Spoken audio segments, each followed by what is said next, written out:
All right, Nick. So your book, the language of coaching, the art and science of teaching movement, which I have right here, I'm holding in front of me. It's one of my favorites, and I recommend it to all movement professionals for sure. But reading this book, I get the science part, right? Because as a personal trainer, as a strength and conditioning coach, we're heavy in the science.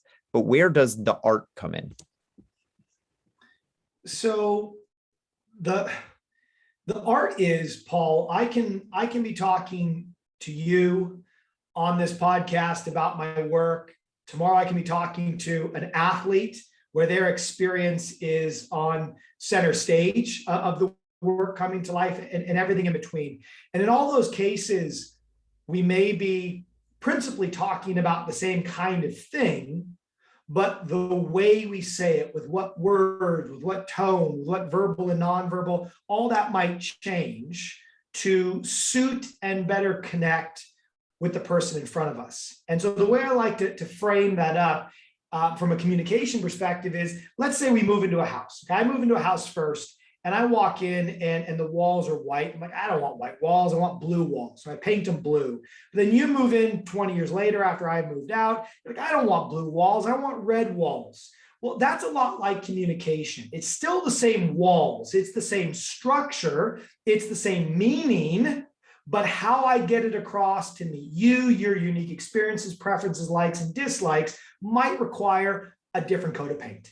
And so when it comes to communicating, knowing how to have this meaning, this information you want to get across, but knowing how to message it, curate it, and wrap it in a manner that suits the person in front of you, that lowers the barrier to understanding and learning, that's where the art comes in.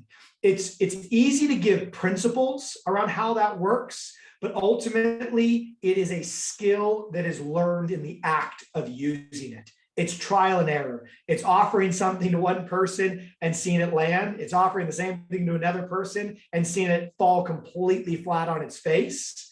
And then learning how to engage a person to then ultimately find the raw material, some story, some preference, some question that reveals to you as the person providing the information, oh, I think it would be much better presented in this way versus that. I like blue, you like red. Case in point. And so that's the art, and that's the hard part with any science. It's easy to talk about the black and white theory and the empirical evidence of what we know. Bringing it into real life, especially when it's human interfacing, that's what takes you a lifetime, because every person is a new puzzle to be solved. Every single conversation requires a little bit different orientation and connection, even though the motivation behind what I'm saying might be identical. Yeah, I love that analogy of the same walls with the different coats of paint. And that kind of that last bit there, I completely agree with, but it also brings me to think about it kind of a paradox, because you're completely right when you say that, everyone is completely different and unique, right? But then something I say a lot on the show is that, like, the healthy, happy human, we all are humans at the end of the day, and we all kind of are the same in some ways. So I'm wondering how you kind of see those two things interacting, of us all being so unique, and yet we are all theoretically inherently the same. 100 at a bedrock perspective, at the bottom of it, whatever it is, at the bottom of it, we all are cut from the same biological material. Completely agree, Paul. I think the reality is oftentimes in practice, in action, what's built up from that bedrock is different upbringing, slightly different biological expression. Through that biological expression, different preferences, whether you call it personality or the like, different memories, different experiences. And all of that impacts the way we see and interact with the world at the level of our biology that is malleable. And thus it's at that malleable level of biology, of personhood built up from humanhood, right, that we are oftentimes interacting with, especially in my world as a coach. And so learning how to break down those barriers, how to open up and give me access to how you think and see the world, such that I can offer something in your personal language, right? You and I might both speak English, but I think there's a Paul language and there's a Nick language. There's the way that we naturally like to hear, consume information, and digest it. And for me as a coach, it's trying to figure that out. I know the message. I have the soldiers inside the Trojan horse. But maybe for me, it's a Trojan horse, and for you, it's a Trojan elephant, right? What wraps that information, what delivers it to the doorstep, whether you like chocolate frosting or you like vanilla frosting, it's still sugar. It's still sugar, Paul, but the way it hits the palate, chocolate or vanilla, is based on preference. And so for me, that's what I'm always trying to figure out. And so maybe just if I can, for your audience, they might be like, what is this person on about? So just to give people a background, and I'm going to talk about it from my lens of how I use it. And Paul, I know you're going to kind of pull out the more generalities that we can use to help the whole world with the project of your podcast. But I'm strictly interested in terms of my passion project in this interface between what a movement professional says and how it impacts the way that the recipient, the athlete, the patient, the client, the way it impacts the way they see themselves and the way they move. And so if I'm teaching someone to sprint, an example might be, I tell you to push the ground away. And I tell you to push the ground away with this idea that I want to see better extension, better power, and you want better speed as an athlete. And so I offer up these words, push the ground away. The crazy thing is, Paul, you have to hear those sound waves and convert them into muscular impulse, into muscular force. And what's really interesting about that is how you do that is you don't consume a coaching cue by thinking about it. You consume a coaching cue by feeling it and becoming it. You're not literally just these words floating around your head. When you hear that cue, push the ground away, you embody it. You almost like, and I love in the first Matrix when Neo, right, plugs in, he's like, I know Kung Fu. It's kind of like that. You hear the coaching cue and unavoidably it either resonates with you and you feel the change before it's happened. Because how else do I go out there and do it unless I already know what I'm chasing, what I'm trying to feel, the improvement in my body's meant to be. And so ultimately 100% of my passion project work is focusing on, as you say, the science and the art of getting and offering these verbal prompts that can be cashed in as physical action, as physical change. And so if someone listening is not a coach, which many of them probably aren't based on what you told me, what this means is we're trying to clean up your cognition. We're trying to generate a mental state that has low cognitive pollution and increases the odds of you getting physical clarity and the way you move throughout the world, whatever your movement goals might be. And I'll be the first one to say, Paul, that these ideas well transcend, as we get into the weeds here, movement, but at least that's our starting point. Yeah, for sure. And that's what's so interesting to me about your book specifically is the whole, what I would say a first half or first third maybe has nothing to do with movement in my opinion, right? It's about communication, it's about learning, it's about the brain. And that's why I love stuff like that, because as you said, I'm all about the connections, right? So this is very similar. When I first took precision nutrition, I took their nutrition course, and half the textbook was, metabolic science and how do we digest food. And the entire half the textbook was human behavior and how do we create change. So I'm always using this fitness and nutrition and movement as just a jumping off point, as you said, because something you mentioned right there when you were explaining, the cue of sprinting, well, you're talking about cueing, you said either it resonates or it doesn't. Right. So some things you'll say something like push the ground away. And to some people that means something. And to some people it doesn't. And to me, I'm thinking about that. It doesn't have to do just with sprinting. That's just motivation in general, right? We have all these on Instagram, all these platitudes and do better, work harder or whatever. And like for some people that is motivation, because some people it hits them right in that right way where they get that emotional feeling response. But for some people, they'll read that stuff and they'll never ever act on it because it doesn't mean anything to them. So, how do you, I guess, find the right thing for the right person to get them to want to take the action or to be able to take that action? Now, Paul, in this question, do you want me to, because I can answer it one of two ways or both ways if you'd like. I can answer it in how I apply it at the micro level of consuming a cue and applying it to the way they move. I think your question lends itself to that. Or I can equally give you my opinion on how we, so to speak, find a way in to hit that emotional trigger with a person. Because in my work as a coach, I have to be able to do both. Yeah, let's do the second one. I like that. The second one. So I'm going to kind of start thousands of you as I like to do, and then narrow into something maybe more concrete. So very early in my work, when I was just studying learning in general, you can't, if you study learning long enough, as you rightly said, Paul, you inevitably find yourself studying motivation, because people tend to only learn things, like truly learn, deeply learn things over an extended period of time, especially of their own accord, if they're motivated to do so. So learning and motivation are intimately linked together, both in theory and evidence, and certainly I think in most people's experience. And so when I was very early on just trying to understand how we learn anything, I came across kind of two phrases. These are in my words now that help start to put this together, and then we'll get into the latter. And that is attention, the character of our attention, how we pay attention to the world around us. Attention underpins learning, okay? So without attention, learning cannot happen. We only learn from the things we pay attention to. So if attention drives learning, what you will also come to realize is motivation drives attention.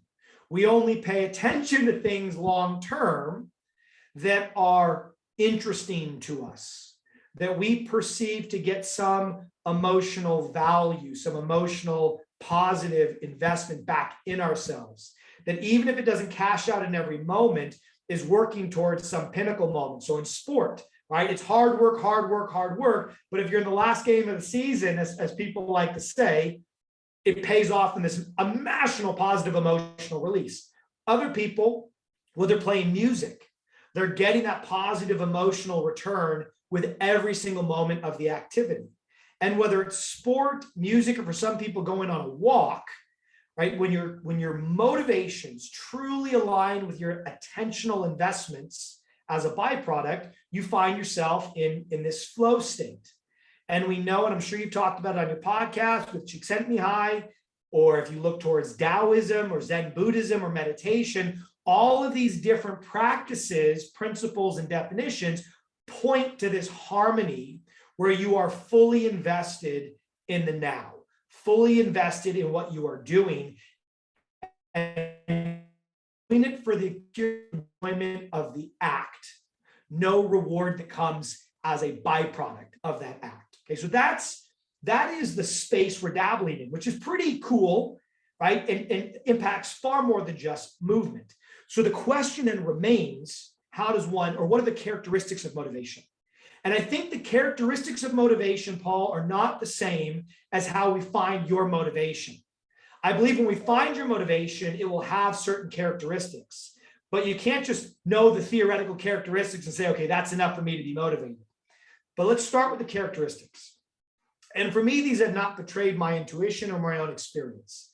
And so there's many different models of motivation, but the one I subscribe to, which I really like, is SDT, self-determination theory. And for most people in the leadership motivation space, it seems to be, if not all, part of their formula for how they think about even motivational interviewing is based on a lot of these principles. And so for someone who hasn't heard this, it is three major molecules, three major ingredients. Number one is autonomy. Do you feel you have self-control? Do you have personal causation in this thing you are engaging in? We tend to be more motivated by the things we choose to engage with for our own personal set of unique reasons. That's autonomy. Number two is competence. Do I actually feel that I am getting better at this thing. That's where coaches and teachers are really important, because it is not always obvious on how to get better at something. So I might have autonomy. That autonomy might completely collide with my own drives, values, and desires to get me going. But without some sense of progress, rarely do people continue. So autonomy kind of needs to be there from the beginning, the middle, and the end. But competence needs to be there to keep me moving all the way forward at a certain point. And then the final piece, which I think shows up in different ways, is relatedness.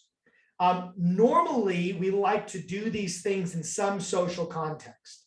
So whether it's the support of a family, a partner, a coach, a teammate, we want to feel that this thing we are doing is somehow impacting the world beyond ourselves in some form or fashion. Even if it's someone just listening to me play my guitar around a fire, that's bringing joy to others, seems to aggregate with elevating my joy of it. Not to say that people can't do music just for their own right. Oftentimes they will. But some kind of social involvement is important for social creatures. Now, I can't then just go out into the world and say, okay, I'm just going to choose to do this. And because I've chosen to do it, I'm going to be motivated to do it.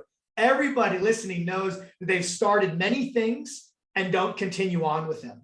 And so that's why I said the ingredients of motivation is not the same as finding the thing that you're motivated to do.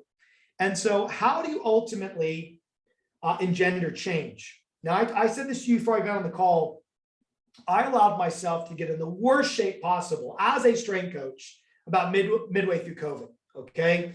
I got into my highest weight. I was not physically or mentally in a great place. But the question is, why was it this point in time? Why was it on this day, about 9 months ago, that I finally woke up and felt completely, utterly, unavoidably motivated to make a change? I think that's what many people are looking for, is how can I manufacture that moment to trigger an action that results in sustainable change? And here's the way I think about it. We can get into specifics, but I'm going to start with the generality. Our current behaviors, whatever collection of behaviors we have, okay, the first thing we have to understand is the things that we are now doing day in, day out take low cognitive effort. They are literally habituated, for better or for worse. They take low cognitive effort. And when I think about this, as I'm going to use a lot of kind of space examples, not because I like space necessarily. I do. I don't have anything against it, but they make sense here. And that is, you are in an orbit, right? You are orbiting around this, called this habitual gravitational pull. And for you to change orbit, think about this. For you to change orbit, there needs to be a gravitational pull greater than the one you're on to pull you out of that into a new orbit, into a new habit, better eating, better sleeping, whatever it might be. Now, the question is, what can do that? What is a powerful enough stimulus to pull, not only pull you as an initial impulse out of your current orbit, but then stick you in a new one? And people read books like Atomic Habit and others, which are phenomenal. I've read them, I recommend. But even when you know the mechanics of how it happens, until it's happened to you, it doesn't feel real. So I am a big believer that people need, and I'm going to use a loaded word here for not for effect. This is the word I use. I believe people need direct or indirect trauma to truly make lasting habitual changes. Now, the reason I qualify preempting my use of the word trauma is people can go to the absolute worst thing they can think of, and that's the only thing that deserves the label or term trauma. Here I am borrowing the word and asking people to think of it in a broader sense, right? Traumatic can be, getting in a car crash that even if you're not harmed, that can be traumatic for you. Or seeing a loved one go to the hospital for something as benign as a broken limb or as sinister as a heart attack. For me, there is certainly levels of trauma, but what it says is trauma for me is something that happens in a moment, in an instant, or accumulates to an instant and leaves you with an unavoidable emotional imprint that makes you feel like you need to do something. Because if you don't do something, and as we know in the psychological therapeutic realm, if you don't do something with your trauma, inevitably it does something with you. And usually it's not good. And so for some people, that trauma actually has to fester and it has to build until the energy of it pulls you into a new habitual orbit or takes you down to use another space analogy, into a proverbial black hole. And so for me, I say direct or indirect trauma. Indirect trauma is where we see something happening to somebody else. The closer they are to us, so family members, probably the stronger that trauma feels, right? But that's indirect. It's not me. Trauma to me is something that physically happens to me. Classic example is someone almost loses their life for any reason, but they almost lose their life. They finally come into contact with, not with the theory of loss of life, but the actuality of loss of life. And whatever it is, for some people it's losing weight, for some people it's rekindling friendships, for other people it's leaving a relationship. It can manifest in many ways, but it's crazy how after almost losing your life, people will take the action they've always voiced, but never actioned, and actually bring it to life. This is all pointing to the same thing. And so for me then, three things happened to me that pulled me out of my gravitational pull. One, my wife said she wanted to get in her wetsuit to be able to do a triathlon from when we were just married, and she could not fit into it. And I, in that moment, felt a personal responsibility that in letting some of my own habits slip, there has been an echo of that to my family. And that's not to take personal responsibility away from my wife or put excessive personal responsibility outside of my sphere of control, but nonetheless, it's a natural human emotion. Second thing was, I was starting to hear myself talk to my kids around good movement and good nutrition as a movement professional, seeing that on a near daily basis, I was betraying my own suggestions. Hearkening back to my favorite quote, "Don't talk about your philosophy, embody it." And I felt that I was not living that. And then the third piece was just the good old fashioned mirror and the scale, which for me was the lowest on that list, mind you, of reasons to change, was that I just wasn't happy anymore with what had happened to my outer to inner balance. I was out of balance. And so those three things collided together to create a compounding orbital change that was enough to get me going, with then my early results, there's competence, compounding, strengthening that orbit till now I'm almost 50 pounds gone. I'm seeing behavioral change from my kids with no further recommendations from my words, because they're seeing it in the actions. And my wife's we've done as a family. I'm just pointing to the fact that there's a real life example of things that had to come together, that had certain layers of trauma and that events occurred or accumulated that had an emotional imprint on me. And so the next logical question people have to ask is, if I'm not changing, why am I not changing? And people throw around readiness to change, reasons or whatnot. But you know what? Sometimes it just needs to be clear to you that the current orbit you're on is far stronger than any alternative or the efforts you're willing to put in to make that alternative. And part of me wants to say, that's okay. That's okay. If you're not ready to change, just accept that. But if you continue to feel that anxiety build inside of you, if you continue to feel that anxiousness and that desire to change inside of you, understand that actually, okay, sit with that.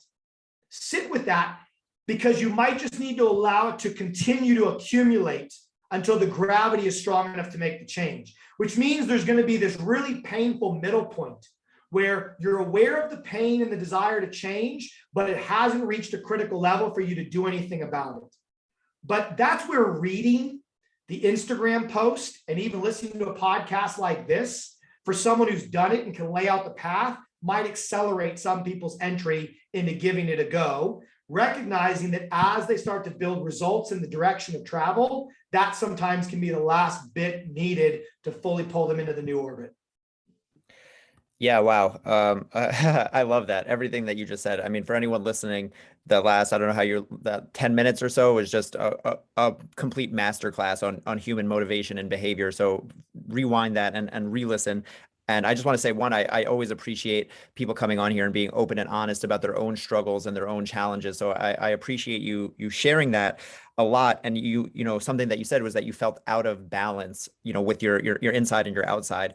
And I think that a lot of times people assume that like balance is a state that we reach. It's like, okay, because you're a strength and conditioning coach for 20, 30 years and you know all this stuff and whatever, that you're a fit guy and like that's it, like lock it in, we're done now. But I had Dr. Shante Cofield on here, the movement maestro, who I'm sure you know. And what she mentioned, this was a long time ago. I don't know, remember the episode, but what she said, something that's always stuck with me, is that it's not balance, it's balancing. And balancing is an act, and it's alive all the time. You don't reach a balance that you just stay at. It's you're constantly balancing those scales.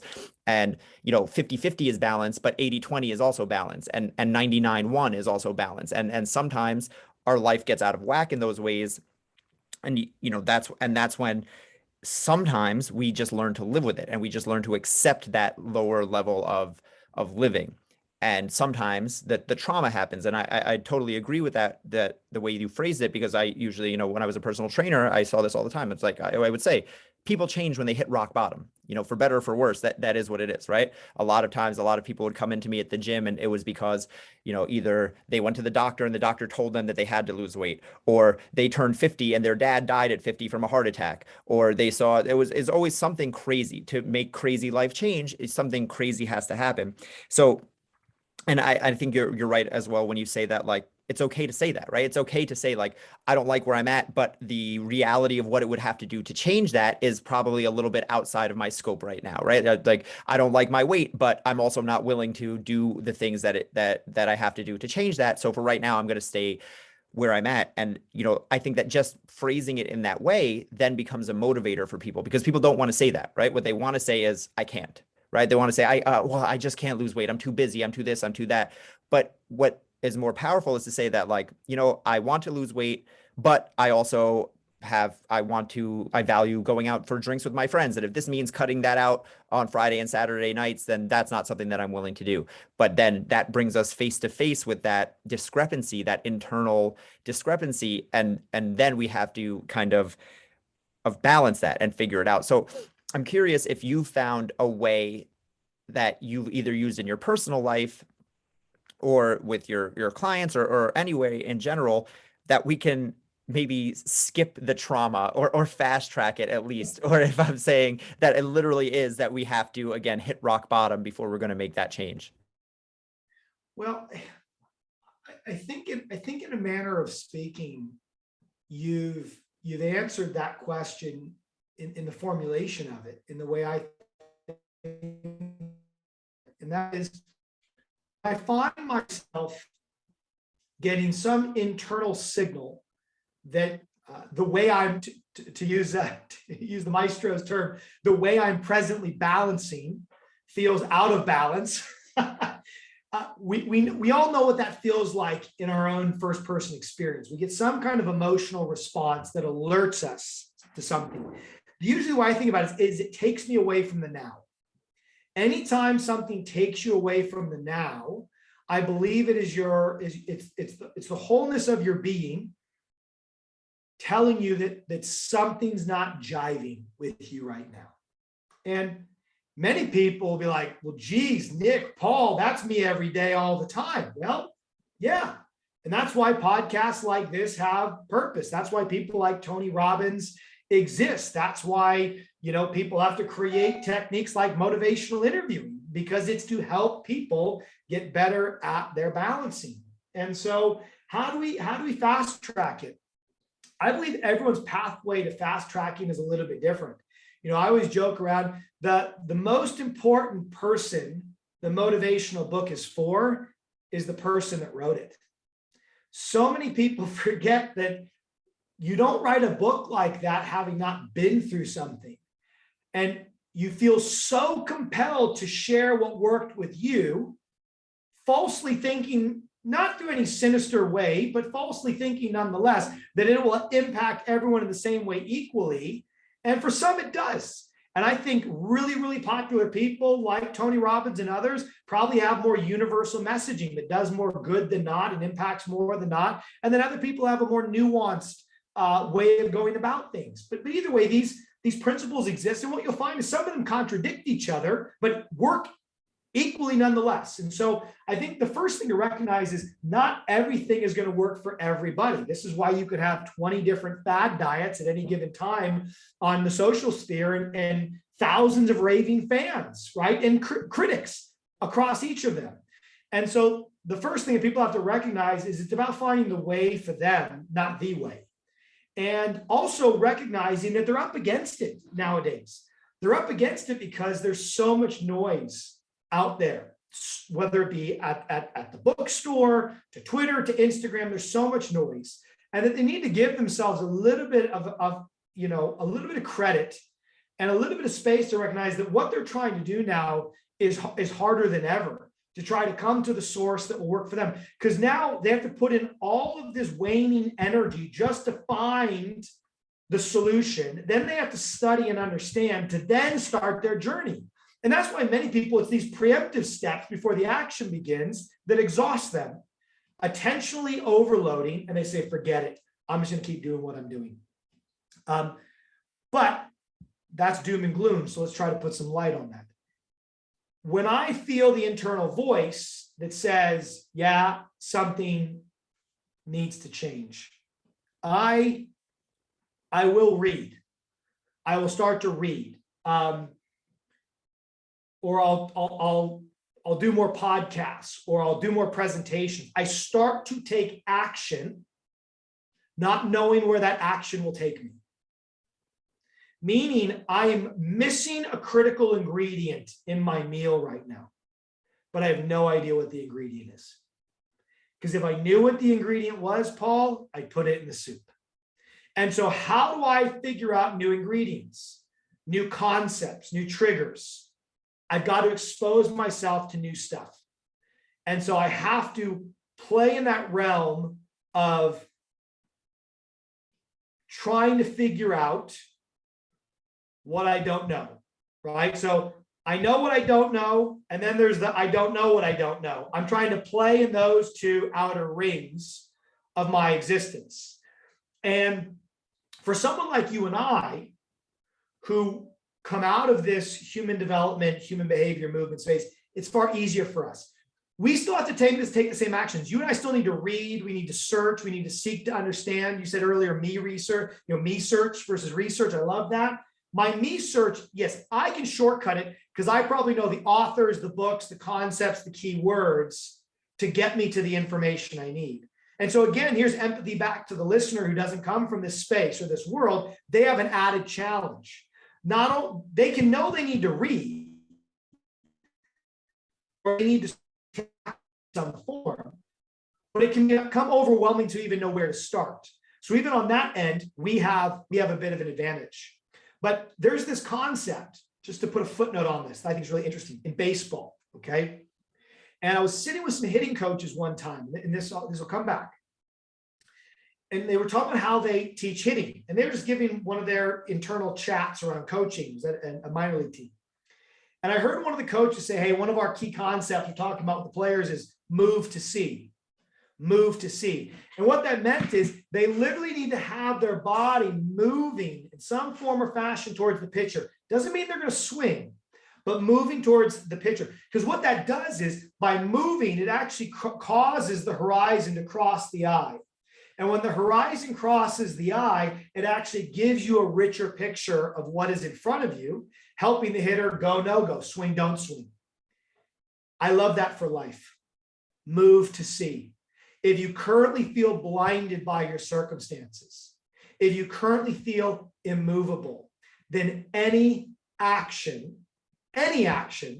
could be the action to reveal the actions you need to take moving forward. Whether it be going for a walk, reading a book, screaming as loud as you freaking can to break the fucking noise, excuse my language, you can bleep me out, in your own head, to just do anything that is different than what is currently weighing you down. I know that sounds stupidly simple, but therein lies why it betrays so many people. That's how it starts. And it's whether or not you continue on with that taking of strategic action until the action reveals itself. But that's how I have always operated. And it requires at times long stints of psychological, emotional pain, distrust, and questioning.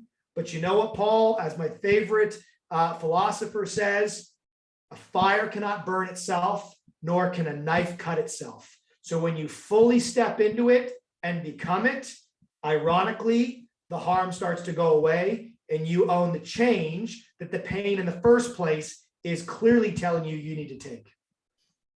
Yeah, I love that. The whole movement thing is exactly that. And it's, you said it's so simple, people will dismiss it. And that's what I found is that the simplest things are also the simplest things to ignore, right? Oh, what good, I used to be like that. What good can parking farther away in the parking lot do? Oh, taking the stairs instead of the elevator. Oh, just eating a little bit more greens or something like that. But the simplest things have the biggest impact because you can do them so often. It's the compound interest that adds up over time.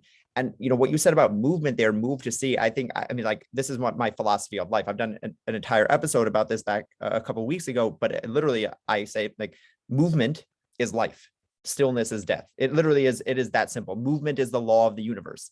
When things are moving, when your heart is beating, your blood is pumping, you're alive. And when you stop moving, you die. When a plant stops growing, it doesn't stay the same. It is dead, right? So everything is movement. The universe is, everything is circling. And when you stop moving, you die. And to use your analogy there, sometimes just getting moving, no matter if you understand the direction or where you're even going, is so powerful. And then you can use process of elimination, right? Because I've used myself for an example, right? It's like, I don't really know, I was working at a gym full time for almost 10 years, and I was managing the gym and I was doing personal training and I was growing my business on the side. And I quit a few months ago to go all in on my own business. And, people had asked me, they're like, what are you going to do? Like, how's that going to work? And I'm like, well, I don't know, but I know that if I'm working every day, waking up, working on my business, eating healthy, exercising, doing my best to bring good and light into the world, and, making connections and growing my network, I just can't see how that doesn't work out for me. Right. So it's like, I'm adding good things. Now, I'm not adding watching more Netflix. I'm not adding eating more McDonald's. So we can just start to say, like, I can take actions. And in general, I usually know, because we have a compass inside of us. Right? I use this all the time with my clients, just like, be honest with yourself. At the end of the day, if you did or didn't move towards the life that you're going towards, right? Like people, we think that, like, well, I don't know what to eat, I don't know what to do, but you do, right? You kind of know, right? You knew when you were gaining all that weight, when you weren't exercising, when you had fallen out of your routine, when you were ordering out a little bit more, when you were having a third or fourth beer when normally you would have said no. None of these things were a surprise to you, right? So we have this internal compass inside of us. So it's not going to tell us exactly what to do, but it's going to point us in the general right direction, right? It's like, I don't know, I might not know exactly where I need to go, but I know that I need to walk towards movement and walk away from sitting on the couch and watching Netflix all day. So we have this thing, and then the getting going is what keeps us going, because the hardest part is breaking that initial friction of inertia. Right. It's or I call it the surface tension, right? Right when you're about to leave the water, the surface tension is what keeps you stuck. So I think that it's so powerful to talk about this kind of stuff, because, again, I think a lot of people, what holds them back, as you mentioned, is like that beginning stuff.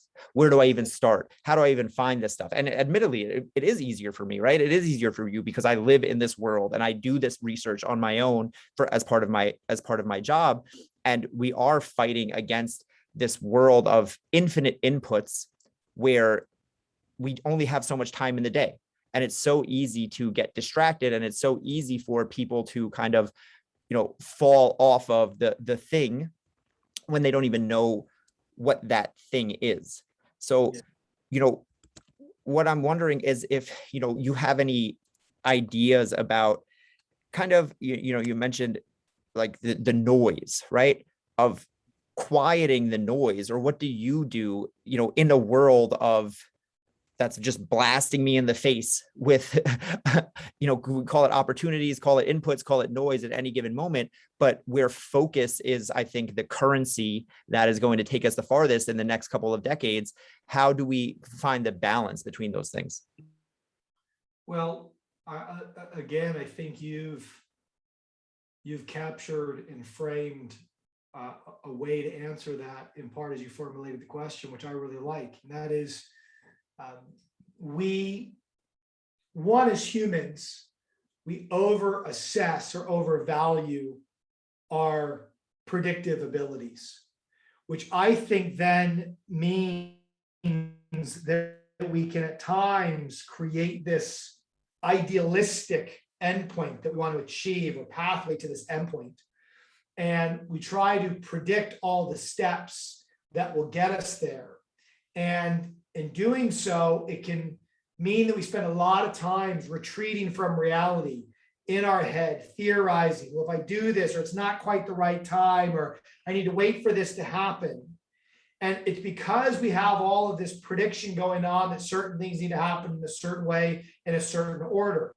And in many cases, we're not moving to see, we're not realizing that, well, part of my insight for progress and progression can only be revealed in action, as I'm moving, as I'm engaging with the world, as I'm strategically using trial and error, as you say, doing the things I know I need to do, knowing that it doesn't need to be perfect day one, right? But that in doing anything, I can iterate. I am a process, like a piece of software. I can rapidly iterate. And so I think it's interesting. When you drive a car at night on the road, your lights will light up just enough space in front of you for you to safely drive this car, but not miles ahead. And it certainly doesn't light the path all the way to the frickin' destination. And I think that's a useful analogy for how we need to operate. We need to have just enough insights, just enough strategy to know, hey, what am I going to eat tomorrow morning? Maybe a bit of planning. What's my workout going to be?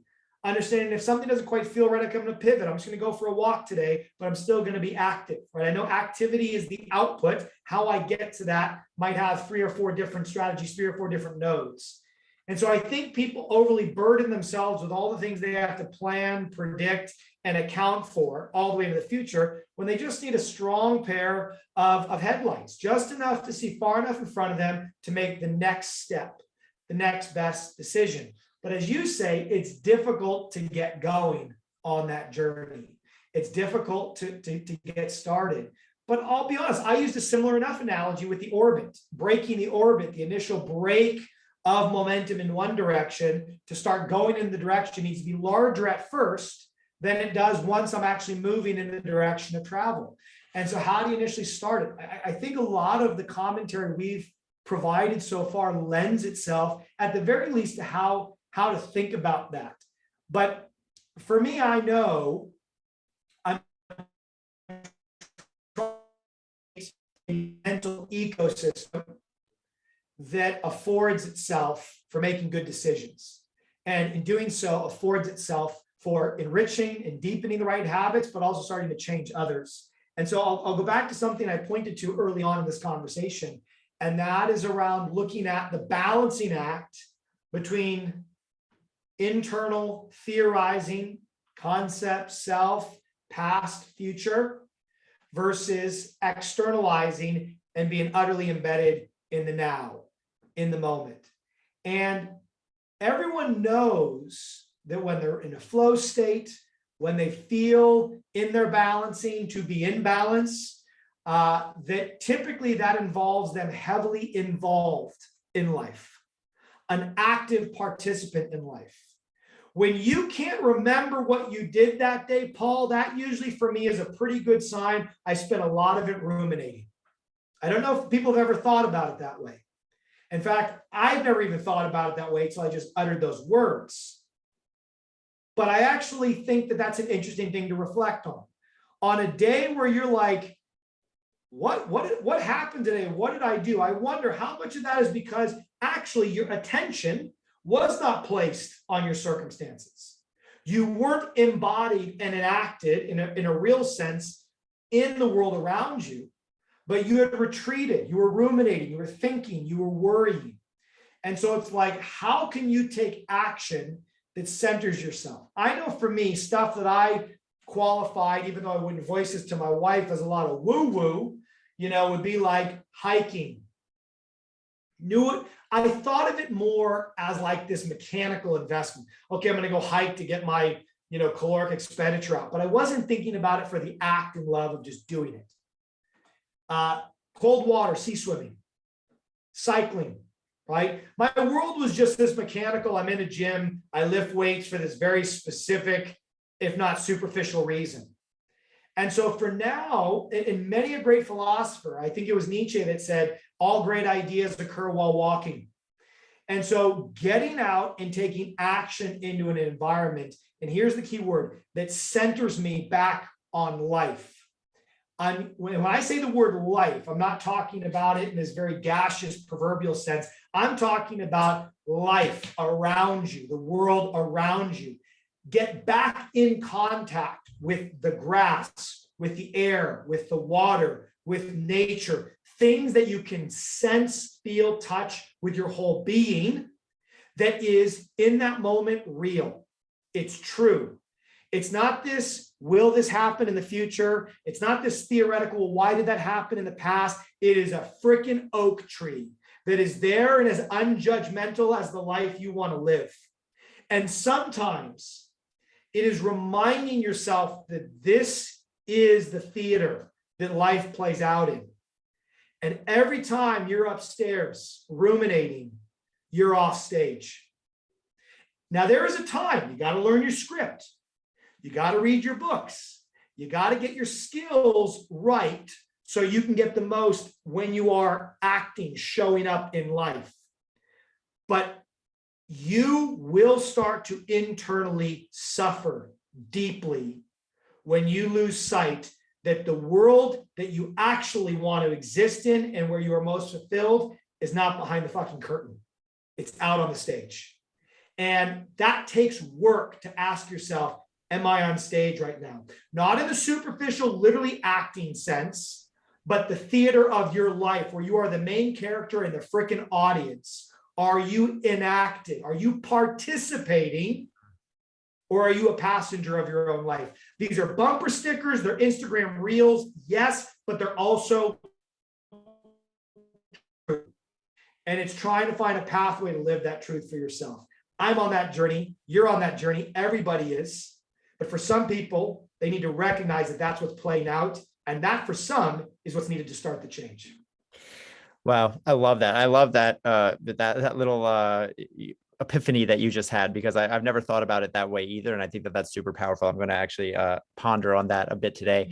But yeah, that last bit, and you might have, my last question, which you kind of answered just now, but I'll toss it to you anyway. And this is the last question that I ask all of my guests, is if you can give listeners an action step that they can use right now today, as soon as they take their headphones off from listening to this episode, to start living a healthier, happier life, what would it be?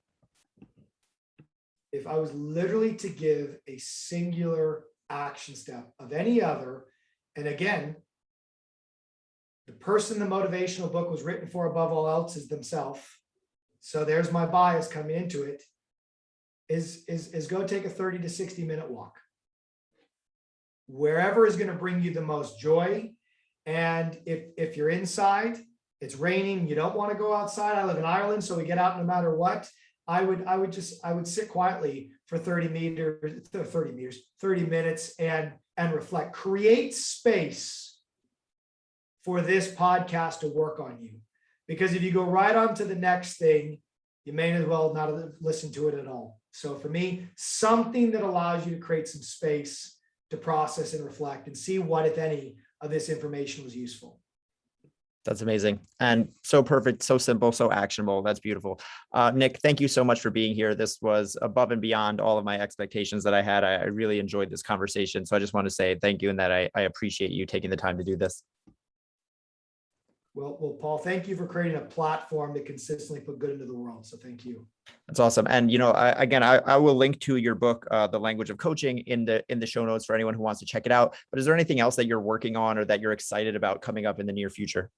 Probably the number one thing is I'm working on 2 book projects, but I'm actually working on a fictional book that embodies a lot of what we've talked about, but certainly embodies the learning principles that I outline in my book, but that will play. And here's the beauty: they will play out in the interactions of the characters rather than the theorizing of an author on a static page. It'll be brought to life in story form. And I believe that's true to the messaging you and I've shared today, and how I believe this information will be best consumed by a broader audience. Love that. Can't wait to read that when it's done and hear more about it. So thank you so much for being here, and have a great day. Cheers, you too.